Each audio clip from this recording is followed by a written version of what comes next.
Hello student, मैं हूं सुंदर कुमार यादव और आप देख रहे हैं आपका अपना यूट्यूब चैनल वंदे स्टडी। तो चलिए वीडियो को शुरू करते हैं। आज से हम स्टार्ट कर रहे हैं इंग्लिश ग्रामर का एक ऐसा बैच जो डेली क्लास होगा। एक बेसिक लेवल से हम एक एडवांस लेवल तक ले जाएंगे। जो भी हम बात करते हैं वो किसी न किसी भाषा में होता है और इन्हीं भाषा के जो वर्ड होते हैं उन वर्ड को किस तरह से अरेंज करना है, किस तरह से लिखना है या किसी लिखी हुए वर्ड को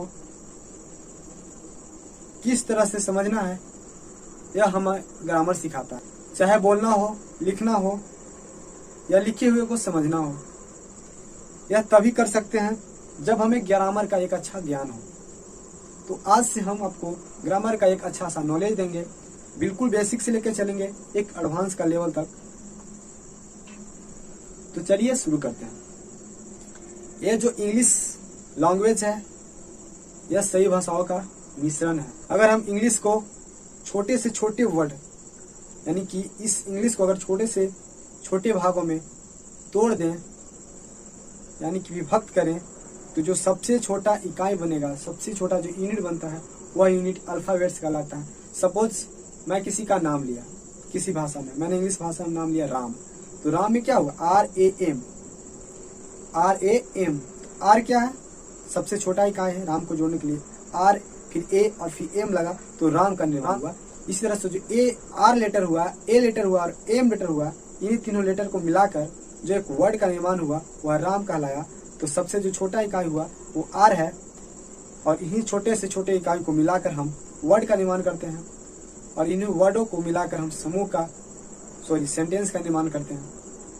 तो हम कह सकते हैं कि अक्षरों का ऐसा समूह जिसका कोई एक अच्छा उदाहरण निकले, एक अच्छा अर्थ निकले, उसको हम वर्ड कह सकते हैं। और वर्डों का ऐसा समूह जिससे कोई पूरा पूरा अर्थ निकले उसे हम सेंटेंस कहते हैं। सपोज राम, तो राम एक वर्ड है और वही हम बोल दे राम इज ए बॉय, तो राम के साथ इज लगा और फिर ए और फिर बॉय, तो यहाँ पे इन चार वर्डों को मिलाकर हम एक सेंटेंस का निर्माण किए और यह सेंटेंस तब कहलाया क्योंकि इसका एक पूरा पूरा अर्थ निकला। यदि हम इसी वर्ड को अगर टूटे फूटे भाषा में जोड़ दें जिसका कोई अर्थ ना निकले, निरर्थक हो, तो वह सेंटेंस नहीं कहलाएगा, वह सेंटेंस के रूप में मान्य नहीं होंगे। एक चीज और मैं बता देना चाहता हूँ, जो ए वर्ड लेटर है, जो ए लेटर है वह दोनों श्रेणी में आता है, वर्ड में भी आता है और हमारा यूनिट में भी आता है, अक्षर में भी आता है। तो हमने जाना कि अल्फाबेट सबसे छोटा यूनिट है। अल्फाबेट्स को मिलाने से हमें वर्ड का निर्माण होता है और वर्डों को मिलाने से हमें सेंटेंस का निर्माण होता है। तो बाबू जो सेंटेंस होता है यह मुख्यतः लगभग 3 या 4 चीजों से मिलकर बनता है।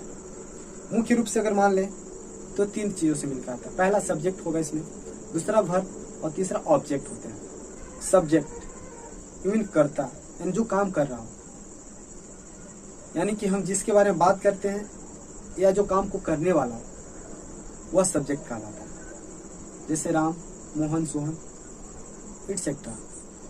सब्जेक्ट नाउन भी हो सकता है, प्रोनाउन भी हो सकता है। एग्जाम्पल के ले ले, इंडिया इज ए कंट्री, या बोल सकते हैं इंडिया इज द बेस्ट। तो यहाँ पे इंडिया क्या हुआ, हमारा ये सब्जेक्ट है, हम इसके बारे में बात कर रहे हैं। अगर दूसरा एग्जाम्पल ले लें तो राम किल्ड रावण, राम किल्ड रावण, तो यहाँ पे राम क्या हुआ, सब्जेक्ट हुआ। इसी तरह से हम बात करें वर्ब का, तो कर्ता के जो द्वारा जो कोई काम होता है ना, कर्ता के जो द्वारा जो कोई काम होता है, जैसे हमने पीछे बोला राम किल्ड रावण, तो राम जो सब्जेक्ट है वो कौन सा काम कर रहा है, मारने का काम कर रहा है। तो ये जो मारना वर्ड हुआ यह क्या हुआ, वर्ब हुआ। और एक चीज और वर्ब पहचानने का नियम होता है, वर्ब के लास्ट में हमेशा ना होता है यूज, वर्ब के लास्ट में हमेशा ना वर्ड यूज होता है। वो अलग बात है कि नाना में भी ना यूज होता है, लेकिन उसका मैं बात नहीं कर रहा हूँ। मेरा कहने का मतलब हुआ कि ऐसा मीनिंग जिसका उदाहरण में ना वर्ड यूज हो जाए, खाना पीना पढ़ना सोना रहना, तो ये सारा क्या हुआ, वर्ब हुआ। इसके बाद आते हैं हम ऑब्जेक्ट को लेकर। हाँ, एक चीज और, वर्ब भी लगभग 2 टाइप्स होते हैं।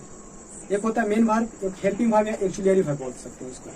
जैसे इज भी एक हेल्पिंग वर्ब है, तो कहीं इज यानी बिना वर्ब का तो हुआ नहीं, जैसे हमने बनाया वहाँ पे इंडिया इज द बेस्ट। यहाँ पे जो इज वर्ड हुआ क्या हुआ, एक हेल्पिंग वर्ब हुआ, यानी कि भी एक क्या है, वर्ब है। इसी तरह से आगे आते हैं ऑब्जेक्ट में, जो किसी के कार्य से प्रभावित हो, जो किसी के कार्य से प्रभावित हो। यू मीन कोई कुछ कार्य कर रहा है, जैसे राम मारा, तो राम क्या हुआ, सब्जेक्ट, किसी को मारा, मारना एक काम है, तो मारा, जिसको मारा तो प्रभावित हुआ वो व्यक्ति, यानी कि जो जैसे राम किल्ड रावण, तो यहाँ पे रावण क्या हो रहा है, प्रभावित हो रहा है, वो मर रहा है, तो वहाँ पे रावण क्या हो जाएगा, ऑब्जेक्ट होगा। वही कहता है कि कर्ता के द्वारा क्रिया के फल स्वरूप या उसका जो परिणाम होता है जिसपे पड़े, वही क्या कहलाता है, हमें ऑब्जेक्ट कह सकते हैं। जो किसी के कार्य से प्रभावित हो वह ऑब्जेक्ट कहलाता है। एग्जाम्पल के लिए वी लर्न इंग्लिश। तो आज के इंट्रोडक्शन वीडियो में बस इतना ही। प्रयास करते हैं और प्रयास करेंगे कि आपको एक अच्छा से अच्छा कंटेंट दे, ज़्यादा से ज़्यादा समझाने का प्रयास करें। जय हिंद।